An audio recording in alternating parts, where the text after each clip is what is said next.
Education and medical ఇవన్నీ ఉన్నాయి. But అవన్నీ కొన్ని ప్రైవేట్ అయితేనే ఉన్నాయి.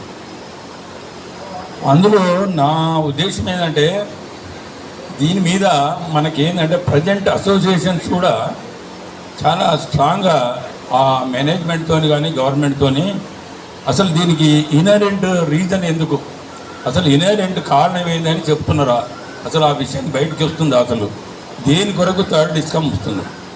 ఈ 2 డిస్కమ్లు వచ్చిన నాడే మేము అపోజ్ చేసినాం.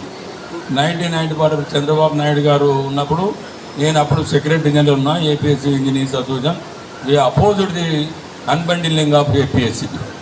ఎందుకంటే ఈ స్టేట్ల అన్బండిలింగ్ అనవసరం.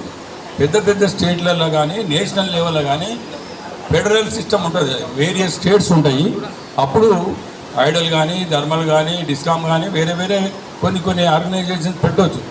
బట్ ఒక చిన్న స్టేట్లో పెట్టి వాటి కోఆర్డినేషన్ కలవడం చాలా పెద్ద సమస్య అయిపోతుంది. ఇక్కడ ఒక రూల్ ఉంటుంది, అక్కడ ఒక రూల్ ఉంటుంది. సో ఒక బేసిక్ ట్రాన్స్ఫర్ లింక్ పెట్టారు. సమ్టైమ్స్ వాళ్ళు ఫాలో అవుతారు, ఒకసారి కారు. ఈ ఎంప్లాయీస్ డివిజన్లో చాలా సమస్యలు